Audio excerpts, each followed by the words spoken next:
प्यारे विद्यार्थियों, आज की प्राणी शास्त्र की प्रायोगिक कक्षा में आपका हार्दिक स्वागत और अभिनंदन। आज हम अध्ययन करेंगे पाइला के पेलियल कॉम्प्लेक्स के ऑर्गन। पेलियम का मतलब होता है प्रावर, इसे मेंटल भी कहते हैं पाइला का। पाइला की मेंटल गुहा में जो अंग पाए जाते हैं उनका हम अध्ययन करेंगे। पहले मोटे मोटे तौर पर आप इस डायग्राम को यदि हम देखें तो ये पाइला का हेड है। हेड और ये फुट के साथ मिला हो उनके के हेड फुट कॉम्प्लेक्स का निर्माण करता है, और ये ऊपर वाला जो पोर्शन होता है वो विसरल मास और मेंटल के साथ पूरे विसरोपेलियल कॉम्प्लेक्स का निर्माण करता है। हेड में आगे की ओर दो जोड़ी टेंटेकल्स पाए जाते हैं। ये फर्स्ट पेयर ऑफ टेंटेकल्स है और ये सेकंड पेयर ऑफ टेंटेकल है। इसके पीछे की ओर एक जोड़ी ओमेंटोफोर नामक स्पर्शक पर आइज लगी होती है।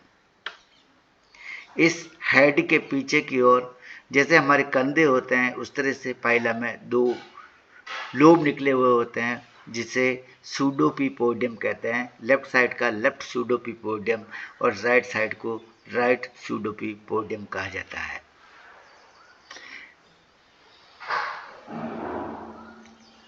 और ऊपर की ओर यदि हम देखें तो ये इसका विसरल मास वाला सेल है, और इसमें विसरल मास सारे निलंबित हैं। और ये जो है फ्लैप वो मेंटल कैविटी का फ्लैप है, जिसे हम पेलियम या मेंटल कहते हैं। इस विच्छेदन करते समय जब इस त्वचा के फ्लैप को हम राइट साइड से काटकर ऊपर उठा देते हैं तो हमें इस कॉम्प्लेक्स मेंटल कैविटी के भीतर जितने भी अंग दिखाई देते हैं उन सबको प्रावर कॉम्प्लेक्स या पेलियल कॉम्प्लेक्स के ऑर्गन कहा जाता है।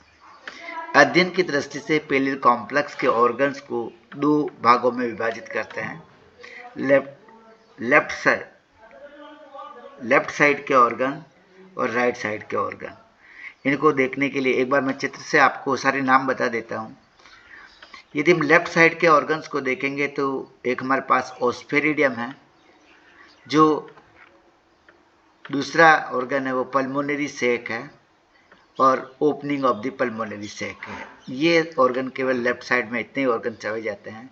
इसको जब प्रावर को हम काटते हैं राइट साइड से तो उससे राइट साइड में जो हमें अंग दिखाई देते हैं उनको यदि हम अध्ययन करेंगे तो सबसे पहला ऑर्गन हमारे पास ये संरचना कंगे के आकार की संरचना है। इसको हम टीनिडियम या गिल्स कहते हैं। टीनिडियम गिल के बाद में दूसरा ऑर्गन में दिखाता है आहार नाल का पोर्शन, जिसे हम रेक्टम कहते हैं। और रेक्टम से फिर अब आगे की ओर बढ़ेंगे तो हमें यह जेनाइटल डक्ट वासा डेफरेंस दिखाई देती है, और वासा डेफरेंस आगे की ओर चल करके मेल जेनाइटल पोर में खुलती है। और ये सारी संरचनाएं टीनिडियम, रेक्टम और रेक्टम के बाद में गोनोडक्ट, वासा डेफरेंस जो होती है, ये सारे के सारे राइट साइड में पाए जाते हैं पेलियल कॉम्प्लेक्स में। अब ये जो कैविटी होती है मेंटल कैविटी, इसको दो भागों में विभाजित करने का काम ये त्वचा का फ्लैप करता है, और इस त्वचा के फ्लैप को हम एपिटीनिया कहते हैं। एपिटीनिया मेंटल कैविटी को दो भागों में विभाजित करता है, राइट साइड की और लेफ्ट साइड की। इसको हम कंटेक्स्ट में देखें तो हम कहेंगे प्रावर गुहा या प्रावर गुहा के organ pallial mantle cavity and pallial complex. तो ये कहते हैं प्रावर गुहा जो होती है एक विशाल पृष्ठ पार्श्वीय गुहिका होती है, इसे प्रावर गुहिका कहते हैं। इस गुहिका के अंदर ही जो पहले अपने सिर को रिट्रैक्ट करता है, आकुंचित करता है, इसमें विभिन्न प्रकार के जो अंग पाए जाते हैं उन्हें सामूहिक रूप से प्रावर कॉम्प्लेक्स कहा जाता है। पहले हम राइट साइड के ऑर्गन्स को देखेंगे तो राइट साइड में हमारे पास नीचे से चलेंगे तो न्यूक्लियल लोब्स, दोनों न्यूक्लियल लोब के बारे में बात करता है कि ये राइट साइड में राइट सूडोपीपोडियम और लेफ्ट साइड में लेफ्ट सूडोपीपोडियम पाई जाती है।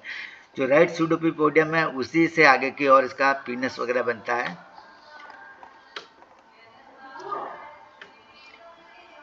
और इसके बाद रेस्पिरेटरी साइफन जो होता है, रेस्पिरेटरी साइफन निर्माण करने का कार्य जो है बाइन्यूक्लियल लोब करती है। ये लेफ्ट सूडोपोडियम रेस्पिरेटरी जो साइफन है उस साइफन को निर्माण करने का कार्य करेगा।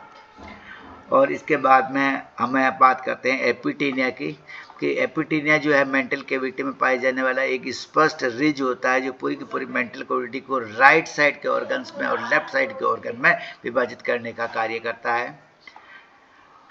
इसके बाद यदि हम ऑर्गन्स ऑफ ब्रेंकियल चेंबर, तो ये हमारे यहाँ पर दो चेंबर हो गए। एक साइड का हो गया ब्रेंकियल चेंबर, ये एपिटेनिया के इधर वाला सारा का सारा पूरा ब्रेंकियल चेंबर है, और एपिटेनिया के इधर वाला सारा जो है पल्मोनरी चेंबर है। तो ब्रेंकियल चेंबर में जो अंग पाए जाते हैं उनके बारे में बात करेंगे। तो सबसे पहले ब्रेंकियल चेंबर में एक गिल्स पाए जाते हैं जिन्हें टीन इंडिया में गिल कहते हैं।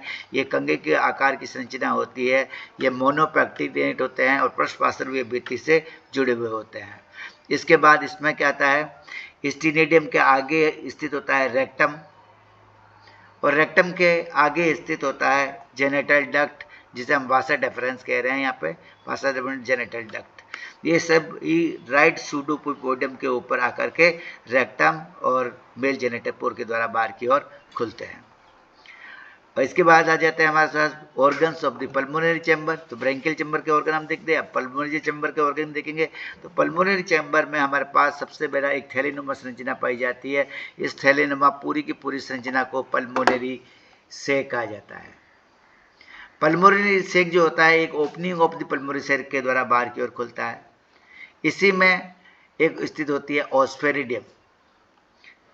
ऑस्फेरिडियम जो है प्रारूप के आरंभ में लगी होती है। ये लेफ्ट सूडोपोडियम के ऊपर लगी हुई होती है और इसे हिंदी में जिलेक्सिका कहा जाता है। इसे